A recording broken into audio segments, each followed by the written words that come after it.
तो मेरे को बाहर निकाल देते कि तुम जाओ बाहर। लेकिन मैं बैठी हूँ ना कि नहीं तुम मेरे को डिस्टर्ब करेगा। लेकिन मेरे ये 2 साल की वो छोटी 2 महीने की जब मैं डिलीवरी से उठी थी, मैं 2 महीने की थी। मतलब मैं ये बताना चाह रही हूँ, मैं ये नहीं, मेरा कहने का मतलब ये नहीं कि मैं ये इन्होंने ऐसा किया है मैं ऐसा करूँ। मेरे पीछे एक मैसेज ये कि वेरी फर्स्ट जब इन्होंने लॉन्च किया ना और जब ये जर्नी हुई ना तो पूरे विश्वास के साथ इन्होंने जर्नी की।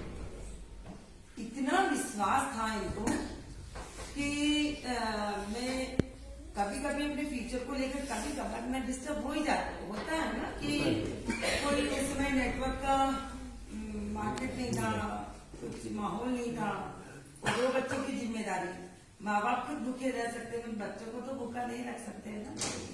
तो उस समय ये मेरे को कहते थे कि देखा तू अपने सपने लिख, सपने लिख। अब बताओ उस समय मैं क्या सोचूंगी, आप जो भी समझ सकते।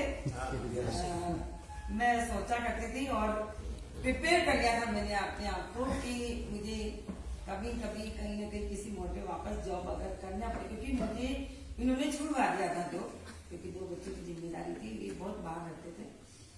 तो इनको इतना विश्वास था कि मैं कुछ कर लूंगा, तो जॉब छुड़वा दी मेरी, और जॉब छुड़वा दी उसके बाद में मेरे से ऐसी बहकी बहकी बातें करते थे कि तू मेरे सपने लिख।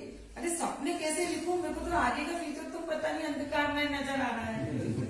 परंतु एक चीज मेरे में जो थी वो आप लोगों को भी बताना चाहूंगी कि शुरू से मेरी परवरिश बहुत अच्छे माहौल में हुई थी।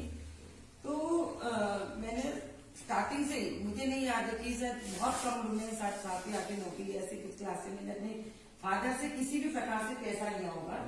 मैंने खुद मेरे फादर ने हमको कहा कि तुम हमेशा कभी भी कुछ भी कर सकते हो, करो बेटा, ये आसमान तो ये मुझे बाहर निकलते थे, मुझे पता था कि चाहे आदमी हो चाहे औरत हो, जब तक मन में जो है वो नहीं करेंगे जब तक उनको शांति भी नहीं मिलेगी, है ना।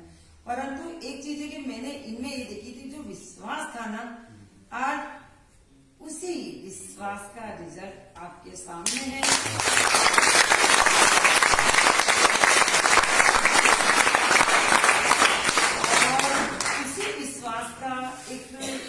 एक एग्जाम्पल भी देना चाहूंगी कि जब हमारा चेक पहुंच गया था 3 लाख के, आज के 23 साल के, और जैसे कि अपडाउन आते हैं, ईश्वर भी हमें बजा के देखता है, तो देखता है ना कि कोई कितना पानी लाएगा।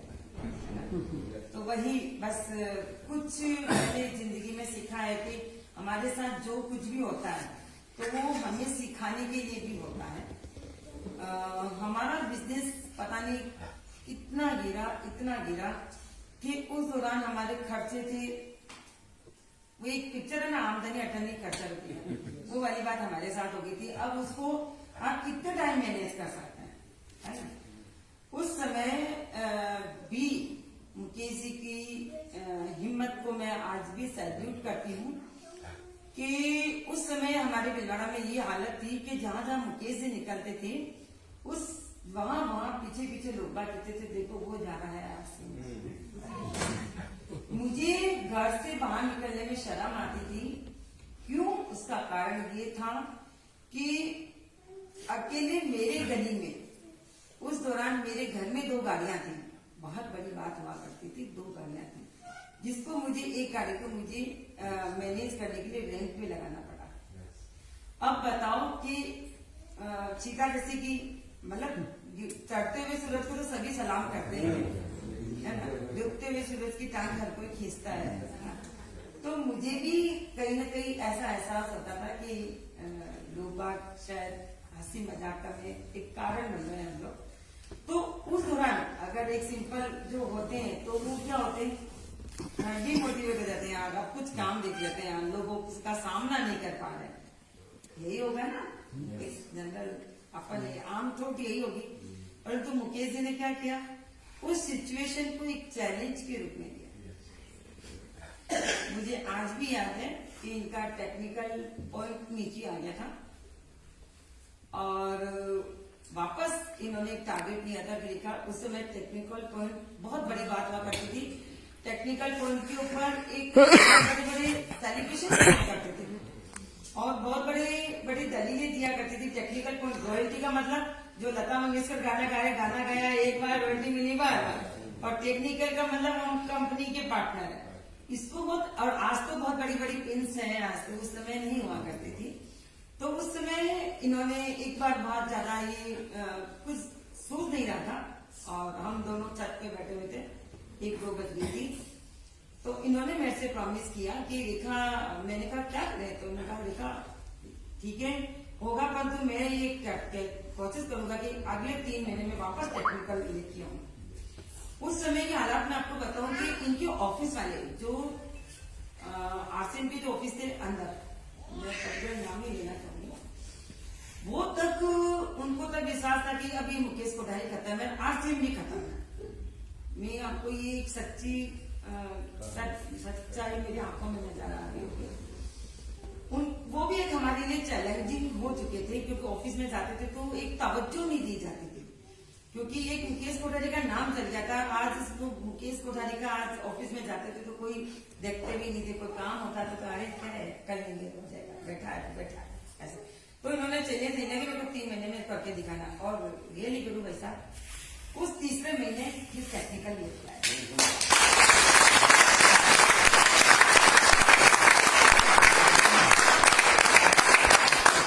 टेक्निकल लेके आया और उन्हीं स्टाफ को जाकर के उसी दिन जिस दिन का टेक्निकल फाइनल हुआ, उसी दिन स्टाफ को ले जाकर के मिठाइयां खिलाई उन्होंने। और मैं आपको इस स्टोरी के द्वारा ये समझाना चाह रही हूँ कि विपरीत परिस्थितियों में कैसा अपना मनोबल बनाए रखना है। सबके साथ आती है, परंतु आप लोग बहुत भाग्यशाली हो कि आपका जन्म आरसीएम में ऐसे समय पे हुआ है जब माहौल आपके पक्ष में। यस, ये जो हमने मुकाम बनाया है, हमारे को 24 साल लगते हैं। आपको शायद अगर आप उस गति से दौड़ो तो शायद आपको 24 महीने लगेंगे। यस,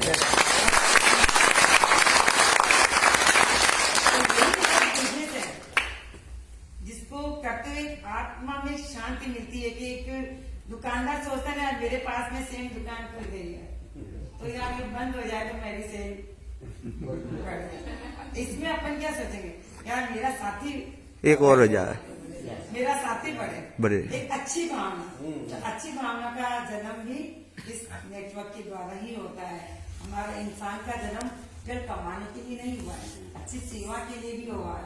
तो इस बिजनेस के लिए हम पुण्य भी कमा सकते हैं।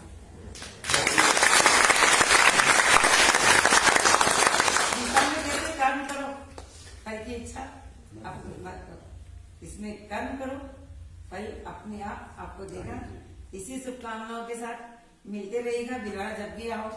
हमको तो इसी चीज का लालच रहता है, क्योंकि अब हमारी जिंदगी में सारे सपने पूरे हो गए।